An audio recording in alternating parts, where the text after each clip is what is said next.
Hey, Mike, it's Will. You doing okay?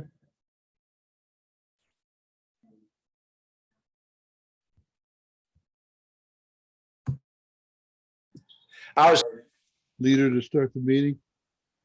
Yeah. It looks like somebody is on where the logo is there. They just, I guess, are trying to get something organized. Will had to step away for a moment to one of the clinic's problems or something, so he should be joining us momentarily. Okay. So Will's hosting. Yes, as far as I know, Okay. my video is not working. It's like me. I had the camera covered up or something.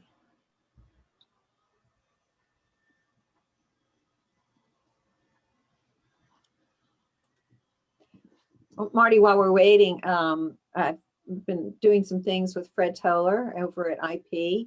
I understand he's got a good relationship with Facing History, and he strongly recommended that we meet with you as well. So, oh, that's great. Yeah, I will talk a little bit about what we're doing with IP okay. in my Good. talk tonight. Yeah.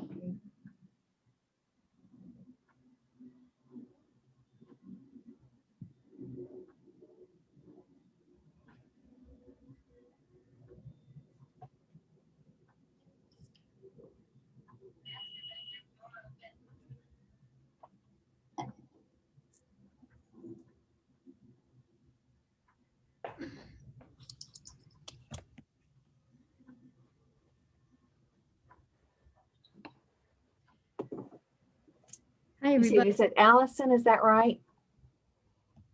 Car just came on. Okay. Allison's on. Yeah, Allison, nice to have you join us. Lyman says that you are very interested in learning more, so he suggested you come test us for a test drive, so to speak. Yes, he did. He was very complimentary, so I'm happy to be here. Very good.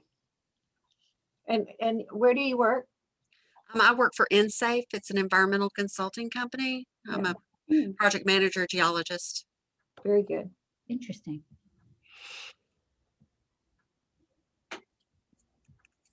Hi, Marty. Thanks for coming. Pan awesome. Yes, Good to see you. good to see you too. I think I saw you from a distance walking in Overton Forest not too long ago, but you're too far away. We do that regularly. Yeah. We do too, and often don't. Yeah. Half the time, because everybody's got masks on, you kind of like realize, halfway down the road that oh, that's who that was. So,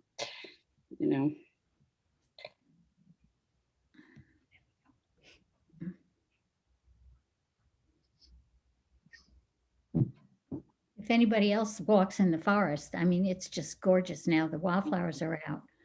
All the wood poppies and the phlox and the Jacob's ladder. And I mean, trillium, it's all gorgeous. It's really beautiful. yeah, feels like just healing just to be in there. It does.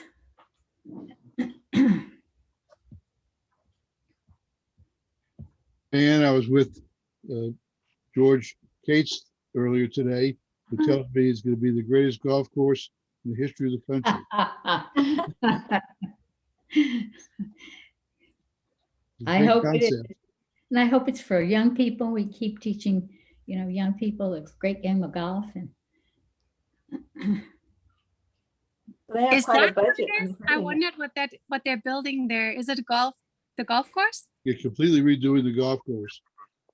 I saw the hills. I thought maybe they're putting something there, some buildings. Sleds. no building, golf course. Well, A lot of native species, and it should be just wonderful. Great.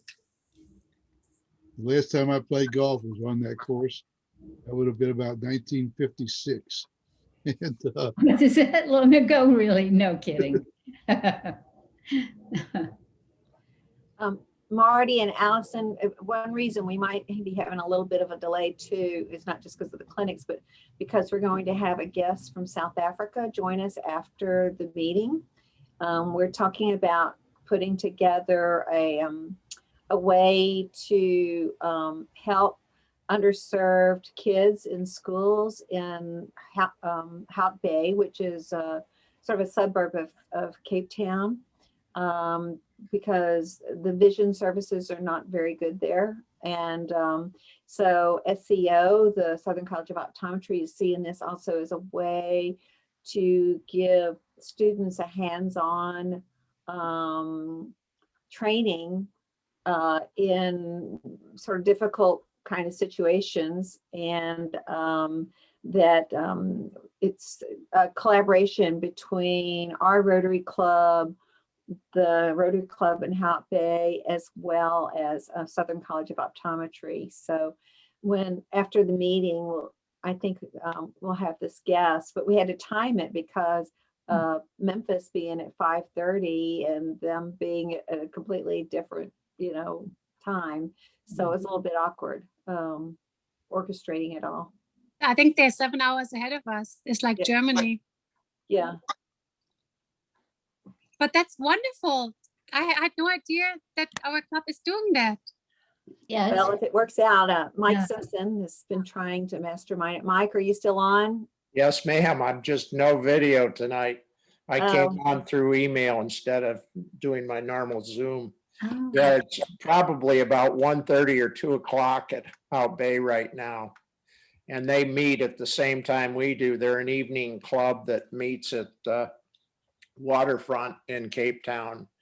And I've enjoyed being with them for the last several years as a guest member. I have family in Cape Town and in Joburg. Really? my goodness. Yeah, one of my uncles emigrated like 50 years ago. I have 5 cousins and a whole bunch of family down there. Our son went to UCT as a fellow back in 2000, and we've been going each year with the exception of last year's COVID, which is getting quite a bit of play because of the South African strain. And Which that's a bad one Yes, it is. Yeah.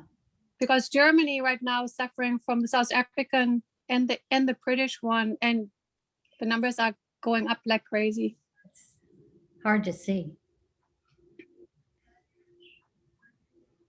Marty, does Facing History still have an initiative in South Africa? We do. Yeah, actually, I had a sabbatical in Cape Town for a month 2 years ago and got to spend some time with our partners in South Africa. We do have a program, Facing History is taught countrywide. So yeah, it's a really strong program and such a beautiful country. We took about 15 years ago, the Dean of Nursing at Purdue and 7 of her nurses who were seniors went over, and we did about 5 clinics, and they saw things that had no experience, nor would they have had. And we've had 2 very dear friends over there who are physicians facing all of this. So it's near and dear to our heart. Where is, Denise, can we get started? Yeah, am I hosting? I was looking for Dustin. Well, somebody has come in as Midtown Memphis Rotary, and I didn't know Okay, if that was that's- Will that's- or who that That was. was- That's That was Dustin. Will. And Will stepped away for just a moment at about half an hour ago. So Okay, well, he maybe has something urgent. So Marty, something with the kid. I'll Well, take maybe over the- is Dustin out here? I No. don't see him. Okay, well, that's Will. Okay, Denise. Marty, I'll probably fracture your introduction since I wasn't prepared, but Marty's from Memphis, and she's had quite a history in terms of, I guess, working a long time in California for Facing History and ourselves. And of course, it has been in Memphis quite some time. I guess Rachel Shankman maybe had helped create this branch of it. And there's no city like Memphis to be able to really face our history. And although we have a long way to go as a city, we certainly have made some progress. But again, we have a long way to go. So I'm not going to steal Marty's thunder because I'm sure she's far more articulate than I would be as it relates to the relevance of this. But we're just so happy to have you as our guest, and I suspect some others will be chiming in a moment. I'm surprised how many people are not showing their video, and I don't know if there's something going on in the city here, but we are a really good looking group if you ever get to see it. Okay. Okay, So, Marty, I'm going to turn it well, over to you. Jimmy has something to say. Well, Denise covered everything. I just wanted to say we're so thrilled to have you here, and it's a wonderful organization, and welcome to Rotary. Mhm. Well, thank you so much, Jimmy, and thank you, Denise, and everyone for that welcome. And I was just looking at your website earlier today, and really appreciated that you put out front that you're a diverse group of people that are really working to make the community a better place. And so it's we're kindred spirits, and so it's really good to be here, and I really appreciate the invitation. I did want to see if I could share my screen, mainly just because it's a couple of points in my conversation tonight. I have a couple of videos that I would like to show you, and a spot on our website. So I'm going to see if I can share, and if I can, then that's great. And if I can't, we'll figure something else out. Doesn't look like I can, so I don't know if there's anybody that can help me. We just got a note from who was going to be our host. I'm going to see if he can at least just take a few seconds to see if he could turn over the share screen to you. But if you can punt for right now and do the best you can, and Sure. we'll see what can happen. Okay. Yeah, that's fine. Yeah, mainly reason I wanted to share the screen is just to, so you didn't have to listen to me talk the whole time. I could share a couple of voices from the program, but I'll do my best to represent that. So I know there are a lot of familiar faces and people that have had experience with facing history, whether through Rachel or through children or grandchildren or partners and educators along the way. As when we were chatting earlier, as I mentioned, Facing History in Memphis started in 1992. The organization was started in 1976 by Margot Stern-Strom, who grew up in Memphis across from the Memphis Zoo, and saw segregation and discrimination, and had all of these questions about why she couldn't talk to her teachers about what she was seeing and wondering and having questions about. And so one of my favorite ways that I've heard people talk about facing history is that we trust young people with the truth, and we give them the tools to think about how to take that truth and make the world a better place. Our official mission statement is that we use the lessons of history to challenge teachers and their students to stand up to bigotry and hate. And so I am just honored to have been part of this organization for so long. I've been with Facing History since 1976. As Denise mentioned, I did grow up in Memphis. I went to IC and to Rhodes College, and then was one of those kids that was like, I'm out of here, gotta go. And so lived in Los Angeles, where I started with Facing History, and just had a lot of different jobs in the organization. And I'm going to talk mostly about our work in Memphis, but it just is connected to being part of this larger organization, which we have a network of over 300,000 educators worldwide at this point.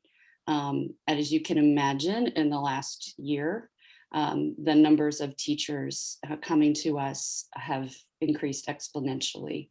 A lot of people coming to the website, over 100% increase in traffic in terms of people looking for resources and professional development. And that started from the beginning of the pandemic, because we have always offered online resources and professional development. So we've been able to continue that work throughout this whole time, and really giving teachers resources around, what does it mean to teach during a pandemic, and how do they support their students. And so those resources have been really valuable, including, when we had back to school in the fall. And then, of course, with the issues around racial injustice being so heightened, over the summer, sparked by the murder of George Floyd and others. Again, just a tremendous interest in, having more tools in the classroom. And I think one thing that was really gratifying to see over the summer was that, you all know, or you can, we all know in some way how challenging it has been for students and teachers through this whole time, right? And the inequities and disparities that have played out depending on the resources that a school or a community has and the access. But teachers have just been at the forefront in terms of trying to navigate Zoom or whatever the platform, being there for their students, being on a Zoom where all the students have their cameras turned off, just being so concerned about their social and emotional welfare as everyone is navigating this really, really challenging time with the pandemic and with all of the social division and issues of injustice.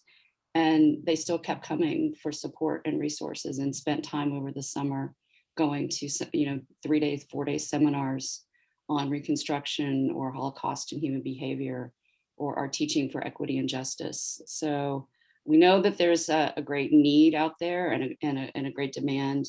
And we've been really, gratified that we've been able to provide some of that support. I wanted to talk about, Memphis. We started in 1992, Rachel Shankman, the daughter of Holocaust survivors. I know many of you probably know Rachel. I've always talked about standing on her shoulders, and she's still very much involved with our organization and still speaks to classrooms throughout the community about her parents' experience and her own experience as being a daughter of survivors, as being someone who was born in a DP camp and came to the United States and grew up in Nashville, Tennessee, and then experiencing racism and segregation of her era growing up, and in how she thought about that as a young person. And those kinds of experiences are just so formative in terms of her wanting to start facing history here in Memphis. And similarly, that's been I think all of the staff who are involved and all of the volunteers, we find those whys because we have our own stories and our own experiences of experiencing injustice or witnessing injustice, or perhaps even at times, being bystanders to injustice because we don't know what to do. And so, finding an organization that can really help us think about how to heal and make the world a more equitable and just place is something that is meaningful for all of us. In Memphis, we've got 5,800 educators who've gone through training at some point in time. And in just Memphis and Shelby County, there are about 80% of the middle and high schools have a teacher who has been trained. Some schools we work with on a very deep level, we call those partner schools. And that's where we would train the whole faculty on some of the culture issues and sort of things about unconscious bias and fostering civil discourse and so forth. And then of course, we've got our elective course, which is a state approved class that is a semester long, or some schools even have it for a year. Some schools actually require it for the whole grade. In Memphis, we're also part of the Southeast. We're the only facing history office in the South. There's 7 facing history offices in the country. And so we officially became the Southeast region not quite a year ago. And that was launched with our New Communities Project, which provided resources for us to go to places that have not had access to facing history before. So whether that's, because they're small rural communities, they haven't had the financial resources, or even perhaps there's been some, community resistance, or, just a variety of reasons why. And so we've been really excited to be able to launch that and do some really amazing work Marty, throughout this. by Yes. the way, I think you can share your screen now. Oh, Please. okay. Thank you. Uh-huh. I can. That's awesome. Okay, so the couple of things I wanted to show you are just the videos, so I don't think I need to even use my slides.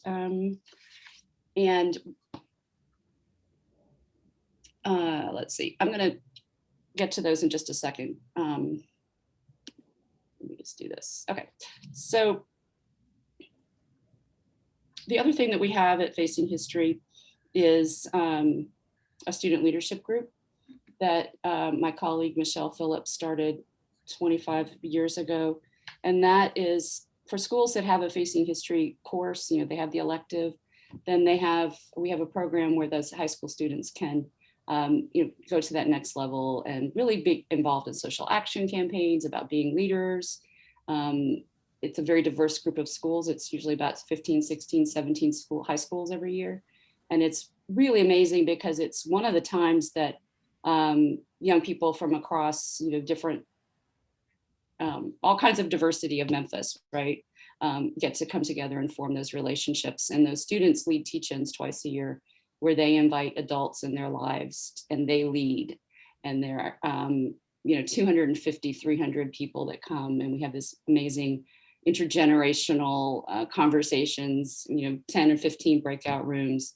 And so there's just been some amazing leadership development that's come from students who've been involved with the student leadership group and the Facing History class. And I have actually, Pan is on my screen, so I can see her because I know she's been to some of the teach-ins and has also been involved with this video, this project that I'm going to show a little bit about, which is something that the Lynching Sites Project of Memphis has been a real leader on and involved with. But this is a story of one of the students who found out about the lynching of L persons, which many of you may be familiar with. And the video will explain that. So that's also just a warning that there is some talk of lynching in this. It's not, it won't be graphic, but there's just Marty, for can you make it full screen? I will as soon as I can, as soon as I you. click it on, I will make it full screen. So I will stop talking so we can watch this, and then would invite even some reflection on that.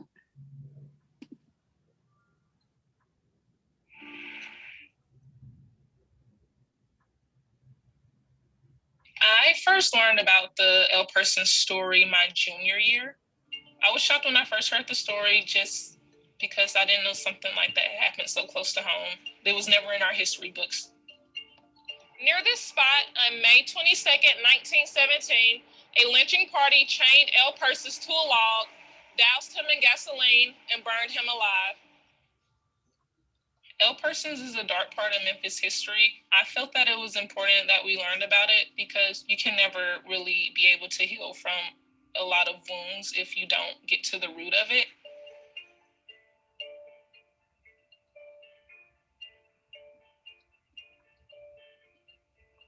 I kind of related to a lot of the things that I was seeing in the news about police brutality. That's simply just what happened with L persons. He was a Black man. He just happened to be in the area. When I started making those connections, it just made me sad because something like this, happened 100 years ago and we're still having those issues.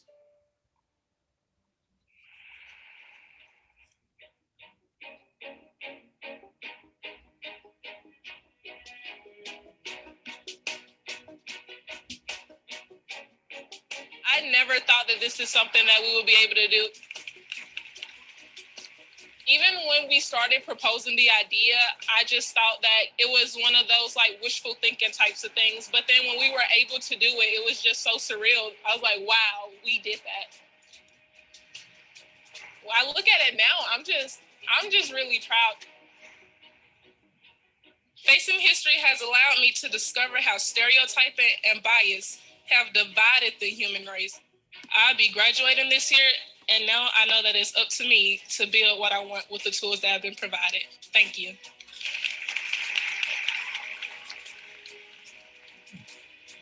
Facing History pushed me to look further into what I wanted to do with my career. At first, I just wanted to be a police officer, but after I started taking Facing History, I kind of wanted to do more. Right now, I'm currently in graduate school for criminal justice. There's just a lot of tension between law enforcement and minorities especially, and I want to bridge the gap between law enforcement and the community. I think every class should have Facing History just because the things that you learn in Facing History are things that you can use throughout the rest of your life.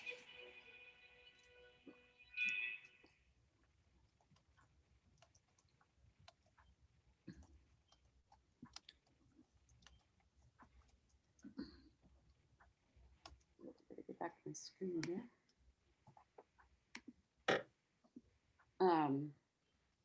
I just can't think of a more timely resource or story to share, particularly even this week, as we think about what's going on in the news in Minneapolis, and a young person that, has had this experience and, wants to use it to, sorry, I think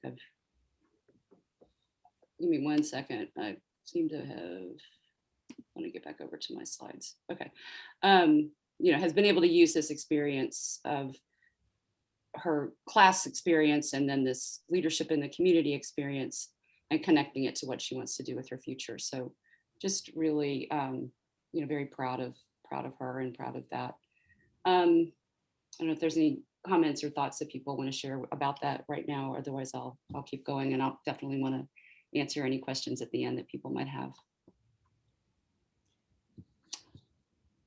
Pan, yes. Just that it was an extraordinary moving day, and it was a privilege to be there and to see all the hard work come to fruition that day for the young people. Yeah. I agree, absolutely. And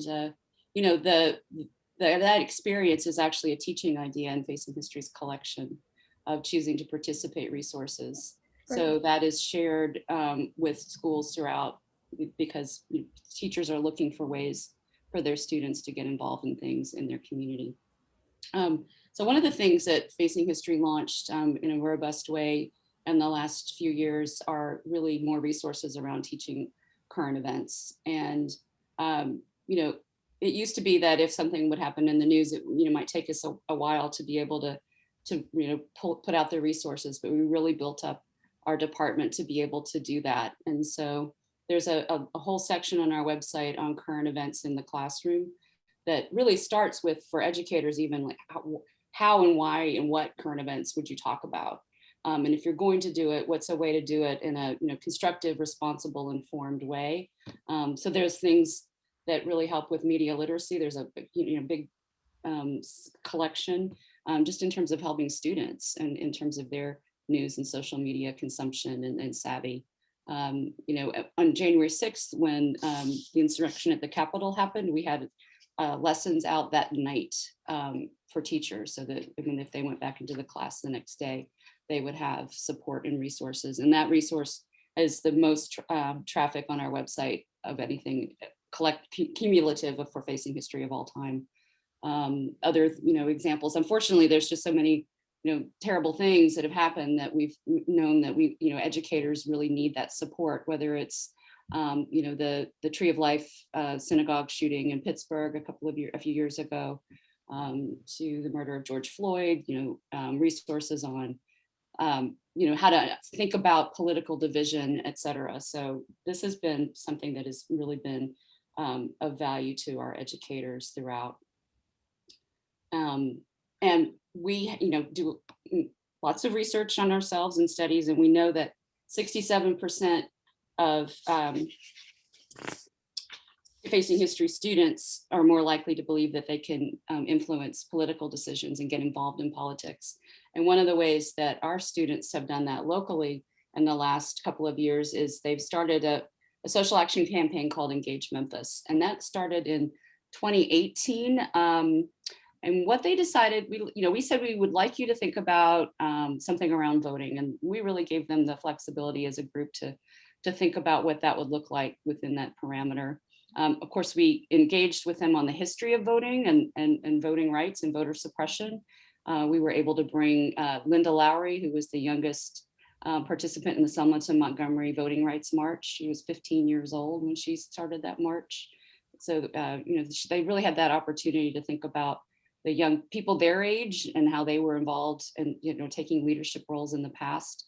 And their focus has been on persuading people who can vote but who are not voting to vote.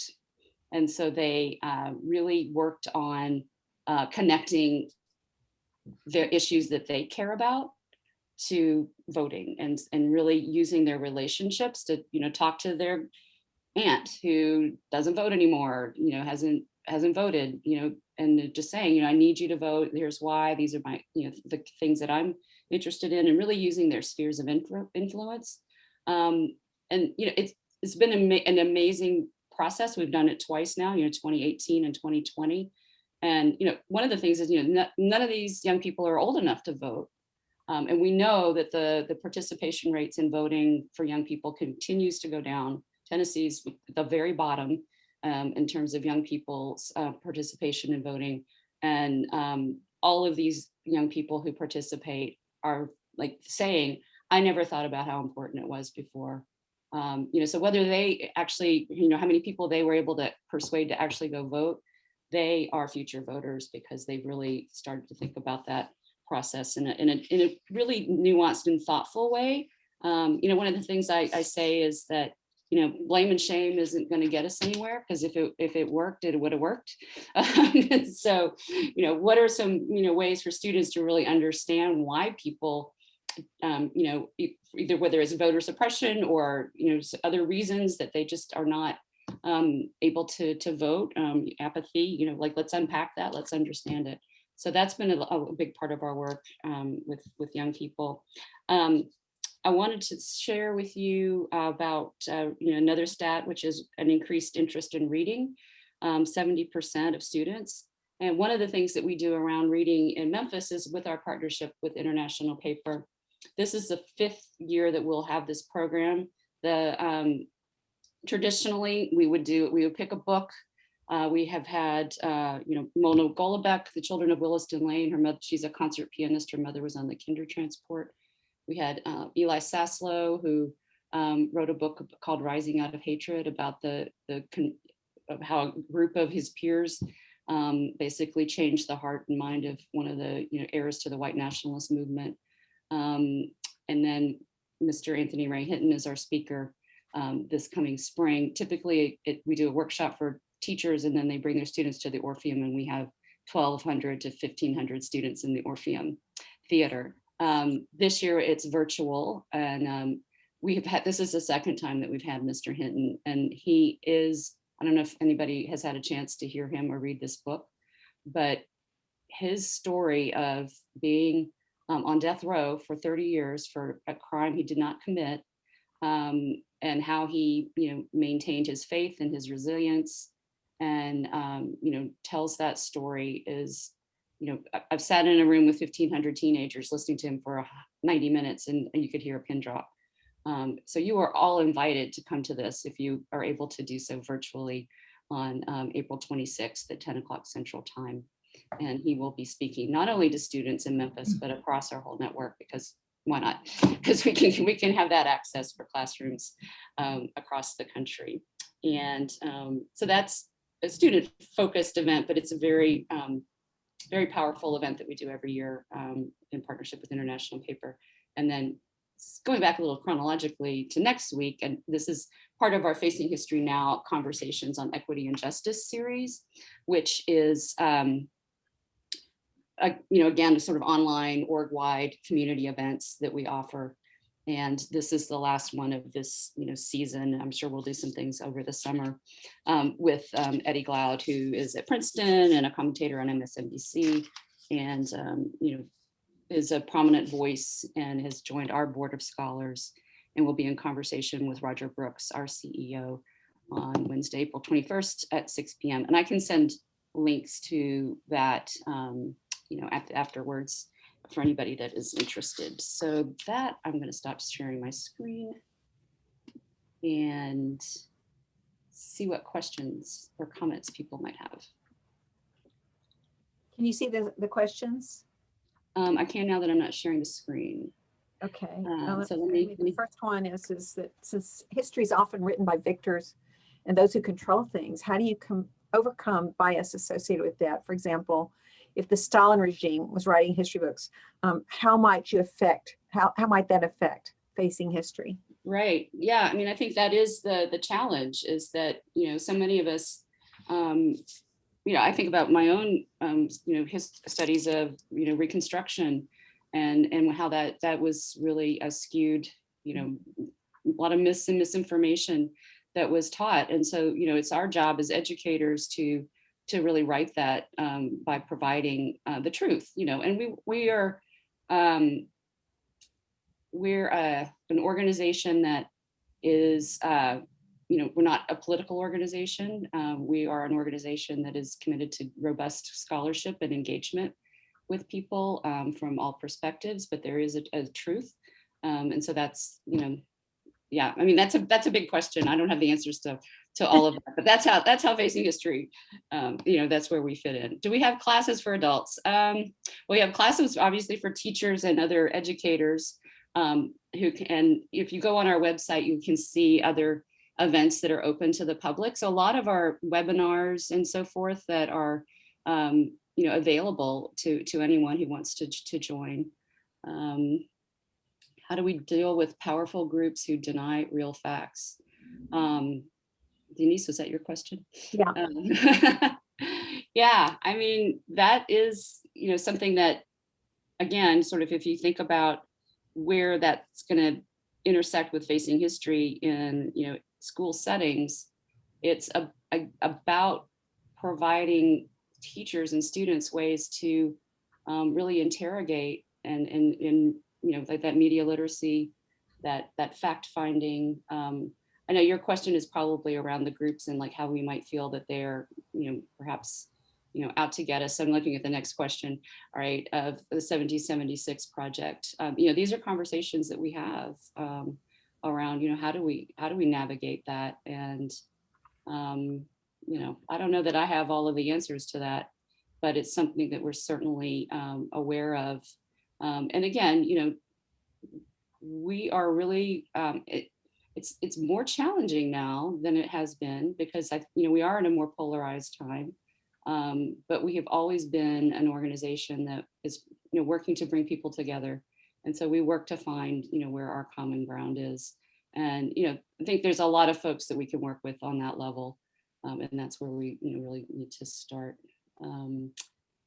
Any other questions? Marty, I might have another one while people are thinking of things that, in terms of conflict resolution, what sort of lessons or skills do you teach to promote civility so that people can actually talk things out and not see each other as good and evil, we versus they, us versus them? Yeah. Well, in a Facing History class, one of the first things that we do with educators is really emphasize the importance of a community contract.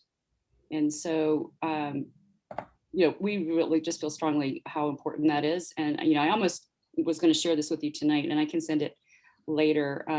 But we have, sort of community contracts that we provide as examples of people as ways to just really establish those norms and that practice. And it is about building those relationships so that when those more challenging conversations happen, that people get to know each other. For young people, it's about sharing their identities. And so we start to see each other as human beings and not just sort of as demonized. And the other part about the history we study is that our approach is really understanding that we all have the capacity for good and evil. And so, we are constantly making choices. And if any of us, make choices that are harmful, we have the opportunity to correct that. We don't have to stay in that box. We can make better choices in the future. It is an international program, yes. We have a couple of ways. Any educator from anywhere can come to our website, and literally pretty much educators from all over the world have access to resources. And we have some really robust partnerships around the world. Like I mentioned, South Africa, Northern Ireland, Germany, France, Colombia, in particular, have been places where their ministries of education or whomever the partner is who wants to bring us in, and we follow their lead to work on a program in those places. Jimmy, you asked about parents. how do we, well, I don't know if we train the kids to deal with their parents, but it's interesting because the students learn how to, have those difficult conversations. And so, facing history comes up as, not like necessarily even, facing history, but the conversations from facing history at dinner tables. One of the interesting phenomena that we've heard, and it's not just facing history, is during the pandemic, is having to deal with, virtual classes where the students in her class, and there's a parent in the background, and a parent might hear something that they don't like and just, burst in on the class. And so, those instances have happened with us, and we've helped counsel, administrators in terms of how to deal with that. And, again, we always just are thinking about, how do we go back to the student and what they need? Yeah.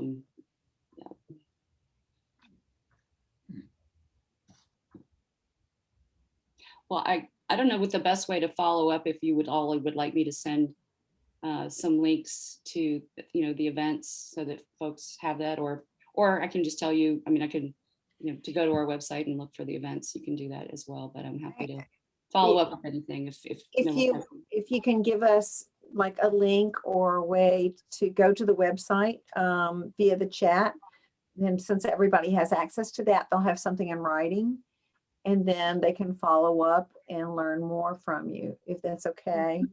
We'll leave this open for a while, so you should be able to do it even after you finish chatting. Okay. That's really good. That's my email. Mhm. I'm also going to give you the link to the current events page. A lot of the questions you all are asking, there's a lot of those resources that are there, and again, they're for schools, but I have, we know that parents and other adults have found them, really interesting and helpful in their own context. While you're doing that, do you have any official position on what's going on in Minneapolis? It seems like things are pretty rough there. Whether it's the Chauvin trial or what happened in the suburb outside of Minneapolis. Yeah. And on top of that, the in another state, the lieutenant who got sprayed in the face for having a temporary license in the back of his car, basically. Right. Yeah. I think, we, our stance on injustice is, that, these are things that we need to address. We don't take, policy positions in terms of exactly how communities will resolve some of these questions around, how do we ensure that police departments have, some systemic change that is necessary.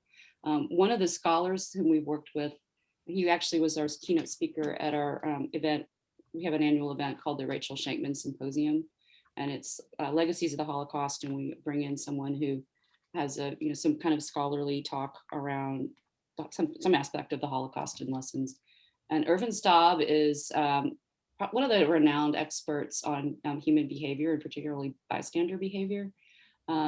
And he's also a Holocaust survivor, has worked for 30 years, I want to say, with police departments on bystander behavior, and bystander effect. So his program, they worked with New Orleans, they worked with a lot of police departments, is around working with police officers to intervene with each other. So if an officer is doing something that's that he shouldn't be, then thinking about police officers as bystanders, and that they really have a responsibility to intervene. And so those are some things that we've really seen that we hope can be helpful. But again, we've got a lot of work to do, and just really concerned about how we're going to be able to continue to support students and teachers depending on the outcome this week. So. Well, let's open up the floor, and y'all don't be shy. People who might have questions or comments. I know that Rachel would be, Marty would be glad to address them. So I do see one other question from Pan about high schools. Yes, we are in junior middle schools as well. Facing History was developed on an adolescent moral development model, essentially. And so it is that time of young people's lives when they start to really think about who they are in a different way. Their adolescence, and they're thinking about, or we hope they're thinking about, or we're trying to help them think about their relationship to the world. And so the materials that we have are really geared toward that age. We don't work with younger students particularly, not that that's not important, but that's, that this is our realm. And so we do have actually exploratory courses to be able to have, current curriculum in middle and high school. So, and our, case studies, like courses that teachers can teach are on Reconstruction and choices in Little Rock about the desegregation of Central High School and Little Rock, and the Holocaust, of course, Armenian genocide. Yes, I mean, a lot of the conversation with students moving from upstanders to bystanders is, the second thing that we do. One of the early things that happen with students, is around the contracting, around identity, and then thinking about that. And then a concept called universe of obligation, which usually we'll present it in a graphic and a circle, and have the students kind of draw concentric circles. And so in the middle is you and your family, and those are the people that you're most concerned about. And then who might be in that out that next circle. And that might be, your teachers or your friends, and then, your community. And then are there people or groups that are outside of your universe of obligation? And if so, why is that? And what can we do to move those individuals inside? And all of that is also around building vocabulary. So students early on start to use the language of upstander and bystander. And so many of the ways that we teach the history are to be able to share stories of individuals.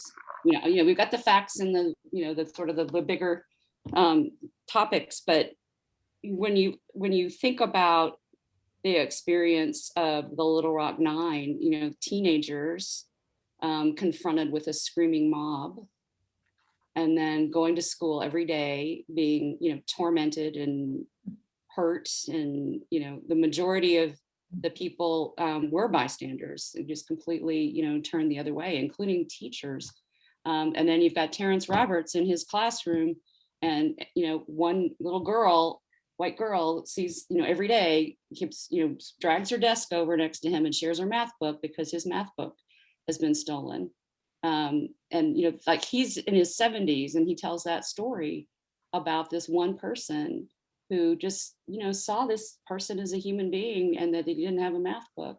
And so like that's being an upstander, right? And so those are the ways that young people can start to see themselves in those choices, because they can relate and they understand the impact of those small choices, and really to think about those situations, and what they might do. And so, sometimes we can get caught up in how daunting it might seem to become a Rosa Parks or Martin Luther King, and it's all of us have the capacity to make those choices. And so that's really the way that conversations start with young people.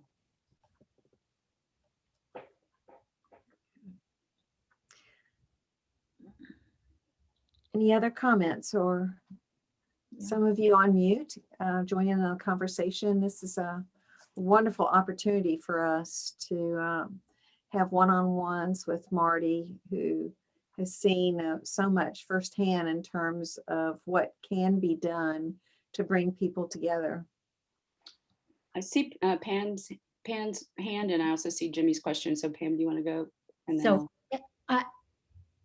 one of the things I've struggled with just personally is that kids who are in the CLUE program in the Memphis City schools, it's not the whole school. And when our kids were in it, I came to this understanding of this. There was kind of a schism between kids who were and kids who weren't. And do students coming into Facing History have to be taking advanced courses, or how do students get admitted to Facing History courses? I love that question. Thank you. We believe facing history is for all students. And we're also very concerned about issues of equity and access. And so we work, especially hard to make sure that schools where students may not have those opportunities are able to have them. So there's no, well, actually, we don't have any, we're not the school. The school is, figuring out where they present those offerings. But we increasingly work with administrators. I mentioned our Teaching for Equity and Justice series and some of the more emergent work that we're doing with administrators around, and this will get to your question too, Jimmy,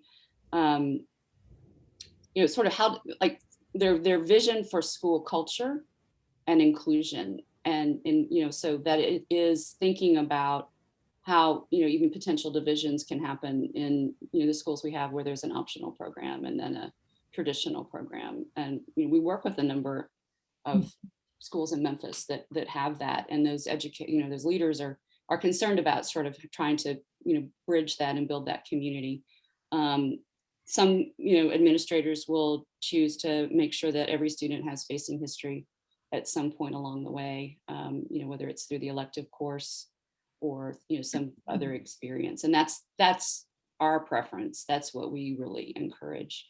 The program's helping students have more self-confidence. So some of y'all may have heard one of the sort of important things in conversation and education now is around social emotional learning. And there's an organization called CASEL, which is the Coalition for Academic, Social, and Emotional Learning. And it's kind of the, the big, or national leader in terms of kind of bringing together the organizations that are doing this work. And Facing History is one of about 8 programs nationwide that are recommended by this consortia. And we're one of 2 that is recommended for both middle and high school. And when you think about social emotional learning, there are, things like self-efficacy, which I would say is confidence, thinking about their own choices, building relationships, how they're experiencing their emotions so that, emotions are fine. But, how do you, navigate them, and what does that impact on sort of the choices you make in terms of your own academic experience, and then your interactions with other people. So yes, in those ways, and we do have studies that show, students' confidence in just sort of generally in how they navigate, but also some academic confidence. I think one of the stats I have is around, just confidence in their writing and in their being more successful in school. And we know that confidence does lead to success. So. Marty, obviously in this we focus a lot on Black-white relationships, but there's so many other sexism, religious, defamation, what's going on with immigrants, certain, religious discrimination and so forth. How does your organization face the history that we have had with so many other groups, whether it's the Chinese exclusion kind of situation that happened, from the 1870s plus, or what we did with the Native Americans? Do you address a lot of these other issues? Yeah, we do. I'm so glad you asked that question. So there's so much to cover, and I probably should have included more of that. So yes, we do. I mean, I think just in many different strands, immigration is actually a big theme for us. It's woven through so many experience, especially in the U.S. history experience, right? Or even in the post-Holocaust or during the Holocaust experience. I mean, when you think about global refugees and migration and what was happening, so there's a lot of ways that we're bringing in the history as well as the current events. I mean, we have resources on what's been going on at the border in recent years, and also the history of immigration policy in our country, including things like the Chinese Exclusion Act. We've done different resources around the Chinese experience, and then on Japanese American internment, for example. Religious discrimination is also another strand. So having different resources around Islamophobia, for example. So some the case studies that we have where there's a course are specific, but there's just it's so important to really be able to address just all the different ways that we see the forms of hatred and bigotry and discrimination, and really bringing those to light, especially as they're very relevant to students' experiences in our communities, right? And so that would be a big oversight if we didn't have ways for those, not only the conversations, but grounded in resources and good history and good content. See, it looks like we have a question from Jossie. Are you able to see it? How did your teachers help? Help the kids when the racism and prejudice was coming from high elected politicians. Yeah, it's a tough one. I mean, I think that's part of what teachers are faced with in that example, but in just so many, is how do you help them protect their hope? They can see, you pick any number of types of racism or persecution. And we don't want them to become completely disempowered or demoralized. And so again, it is really that way of helping them think about their own agency.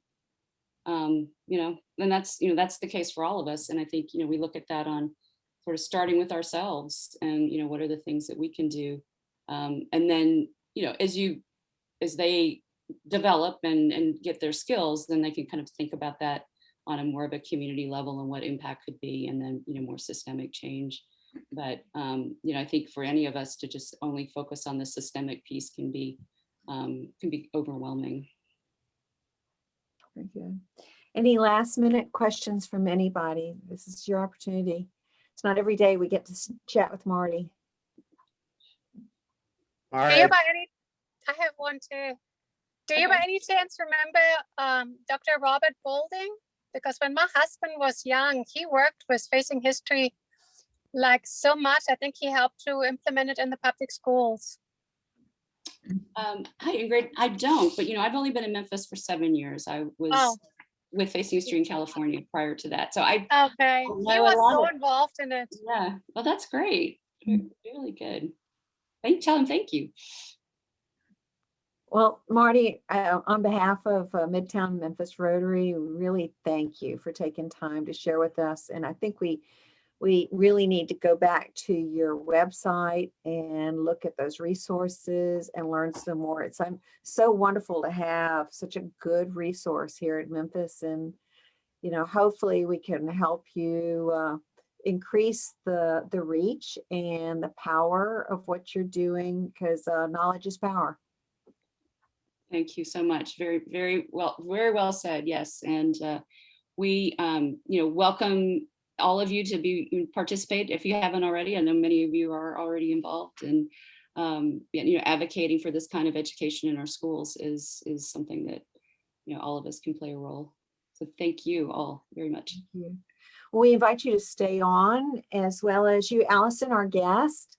And hopefully we'll be able to connect with our South African guest, which I haven't heard exactly where we are on that, but maybe Char, can you share with us where we are in terms of our guest? Well, I'm not sure, but right now we have another special guest. Oh. And this is from our partner group, Light Memphis. And this is a project that we've been undertaking for years, and now we've developed one. So Kylan Hebron, can you tune in with us?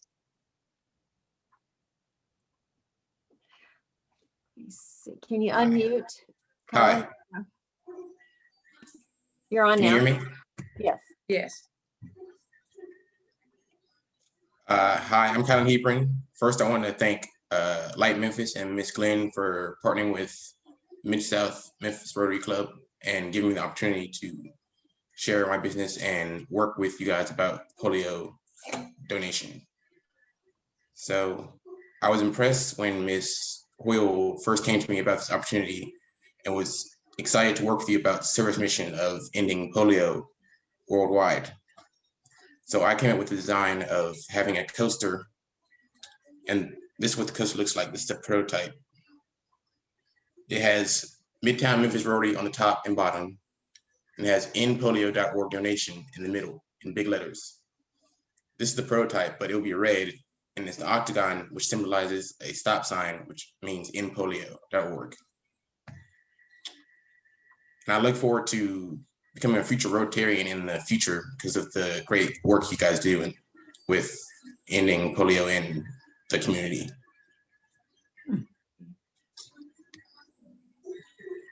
Good to hear from you. Thank you very much, Kylan. Char? Yeah, and Kylan, your mom's on. I'm sure you're proud of your son and all the fine work he's done, because he worked with us for months. And this would be a coaster that we would give to our guest speakers. And in that giving, he has the website that you can go to and donate polios, which is one of our exceptional projects that we use. So we're really grateful for Kylan, because he's just, what, 16, 17, Kylan? 17. He's just 17 and he's already an entrepreneur. And if you could see it in person, you would be so impressed, because he sent it to me and I was like, wow, he's 17. And we're happy to partner with Light Memphis. Lakeith is on. And thank you for all the work that you're doing. And Kylan is an example of starting young and being a great entrepreneur. And we welcome him to be a future Rotarian. Thank you, Kylan. That's great. Lakeith, did you want to say anything? Oh, Shar, thank you for having us. You all have been so good to us. You all were able to come in and help our students with pitch practice, and now to have our students to come full circle to provide this service. We are so appreciative of this relationship. So thank you, and keep looking at Light Memphis. We are shining the light for these youth entrepreneurs here in Memphis. Thank you. And let's give Kylan a hand. Yep.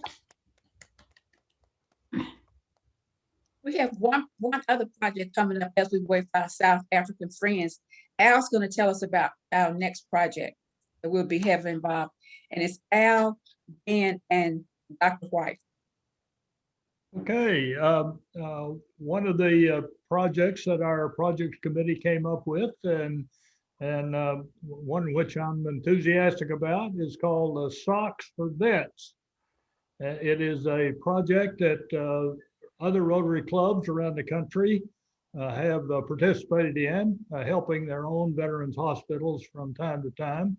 The Mid-Memphis Club has a veterans hospital in our area, the Memphis VA Hospital. And as many of you know, it has a great history in Memphis, having started out in the 1920s near what is now the South Campus of the University of Memphis, at the corner of Park and what used to be called Shotwell, and they changed the name to Getwell when the Veterans Hospital went in. And now the Veterans VA Hospital is in the medical center, so it is in our area. So this project has a goal of taking 500 pairs of socks to the VA hospital to be used by the veterans and the veterans' family. And some of you may know the Veterans Hospital in Memphis serves a 3-state area, about somewhere around 200,000 veterans on a daily basis or year in, year out basis. And it is a wonderful facility in our community. Many of our physicians in private practice also practice at the VA, and the care there is terrific. So what we're planning to do with the help of every member of the club who can participate in this, and with some great assistance by Ben Jabor and Kendall White, is to collect 500 pairs of socks, which means that if every member of our club will purchase 4 packs of socks. They usually come in 6 pairs each, and or somewhere around 24, 25 pairs of socks, and then take them to Mike Simpson's porch at 1355 Peabody. We will collect that 500 and then present it to the VA hospital near the end of May. So let me just encourage you to write yourself a note. And when you're out this week or this weekend, buy 4 packs of socks and deliver them to Mike's house. And we'll be well on our way to having a very successful project.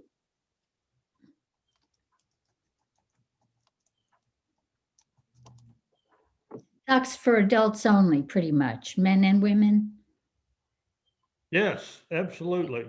Okay. Yeah, the VA serves men veterans, women veterans, also their families and caretakers. So all kinds of socks are important. And one thing we want to think about, this was also a project that Drew had agreed to participate in. If you could buy your pack of socks, your 6-pack, and then in memory of Drew, buy another pack. If you feel Yeah. so moved. Oh, I also wanted to add the fact that if we go over 200, that'd be great at any rate. So anything over 200 would be awesome, because I'm sure they can use we can definitely use all the socks.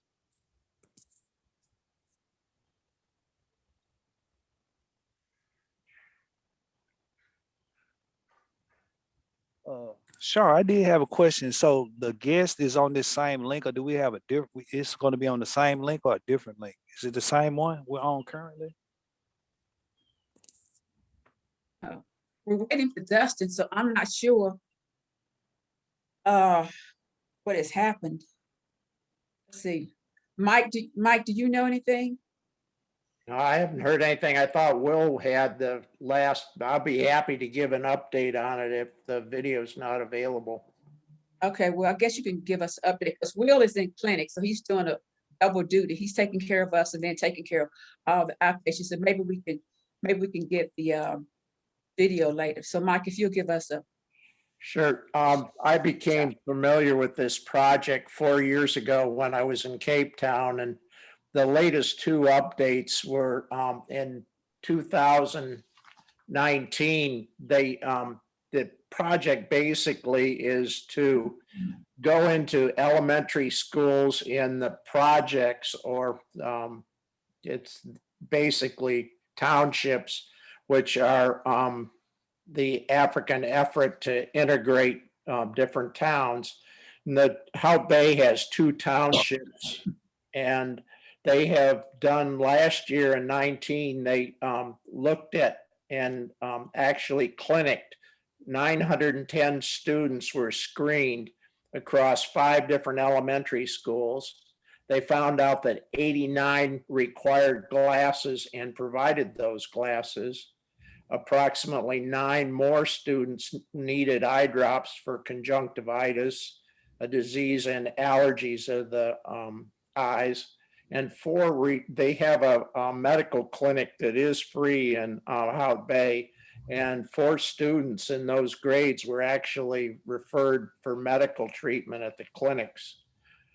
This year, the same project went to 950 students, and 101 required glasses, and only 4 had infections this time that could be treated with drops. Big drop. This is the 3rd or 4th year that this has happened. And they would like, and have asked us if we could help with doing the high school in the township. And yet, personally, there was only 2 optometrists in this town. The town itself is 25,000, and the townships probably add another 25,000 residents. So with only 2 optometrists, it's impossible to cover any portion of the city. So basically they had asked if we, as a Rotary Club, could help them with the high school portion, which would be about a $2,200 donation. Currently, they're funding, they're an amazing international group. The club itself has a membership that's probably over 50% international, but two clubs, one in Germany and one in Canada, have funded the project as it stands in the elementary school. And they've requested funds from us to test and, roll out this program to high schools. And it's particularly hits me at home because as a high schooler in 10th grade, I'd gone from being fully farsighted to one side. I had almost total nearsighted and remained farsighted. And without glasses, I probably would have continued to struggle throughout high school. So they're doing a wonderful job in elementary. And I felt with the abilities that they have, they're using currently a philanthropic group, an NGO that provides not only the clinics, but also the glasses. And for each of those students, it's now almost 190 have glasses. And I think most of us as educators or former educators understand the importance of reading. You can't read if you can't see the page. So I'm open to any questions anybody might have at this point. I apologize, both the president of the Rotary Club as well as they have a project manager that Carolyn has sent us all the information in terms of what it's done over the last 3 years. And I tried as briefly as I could to summarize it. So, Char? That's a good summary. Thank you. It's a powerful project. Yeah. Thank you, Mike. And it looks like, I think Will has said we'll be able to show that video at another time. He couldn't get it rolling, but I guess that's to be expected. We're talking about South Africa versus Memphis.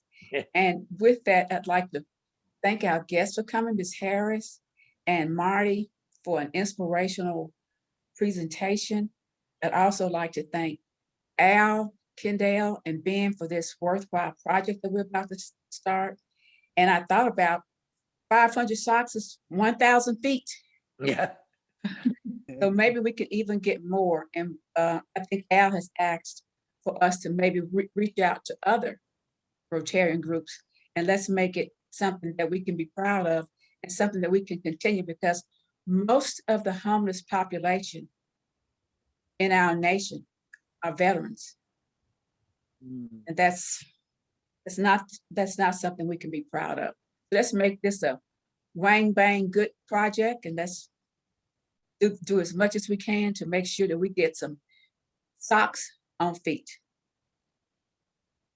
Anything else? This has been a truly inspirational and educational program. And thank you all for coming. And Ms. Harris, you'll enjoy our next one. I'm sure Denise will send you everything you need to know. And we look forward to you coming back next week. Well, not next week, week after next. I look forward to it. Thank you. Thank you. So in service, we depart with socks. Sock it to you. Yeah, get those socks. Bye. Thank you. Thank you, Marty. Thank you, Marty. Good night, everyone. Good night. Thanks. Night, night. That's great.